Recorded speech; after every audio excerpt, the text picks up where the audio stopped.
Alors c'est où qu'on coupe là? C'est par là? Ah, c'est là, ben voilà. Le ministre de l'Agriculture manie le sabre presque aussi bien qu'un coupeur de canne. Après une observation attentive de la mécanisation de la coupe, Stéphane Le Foll écoute ce jeune agriculteur lui présenter son exploitation. En réponse à la fin des quotas sucriers, le ministre se veut, tout comme le président, rassurant quant à l'accompagnement de l'État pour pérenniser la filière canne. Les 90 millions qui existent déjà ont été aussi actés à l'échelle européenne.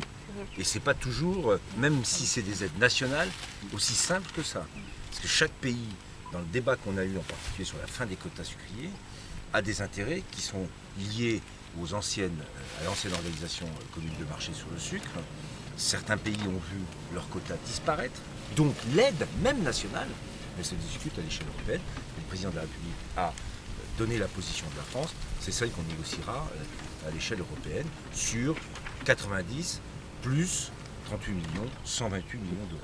Sur cette exploitation de 8 hectares située à La Confiance, les deux jeunes fils de M. Barrel l'ont bien compris, la diversification est l'avenir de l'agriculture. Par manque de terre aussi, ils ont donc installé des serres et produisent par an 20 tonnes de tomates. Elles s'ajoutent aux 500 tonnes de canne et aux 96 tonnes de poulet que produit l'exploitation. Sur une base de monoculture canne à sucre où mon père était propriétaire, à l'heure d'aujourd'hui, on est sur une diversification végétale et animale qui conforte l'exploitation et nous permet de faire vivre 3 familles à ce jour. Car la diversification ne sert pas que les agriculteurs. Elle est aussi censée servir les consommateurs que sont les Réunionnais. L'enjeu est important, limiter les importations de nourriture pouvant être produites sur place pour limiter le coût au porte-monnaie et préserver l'emploi local.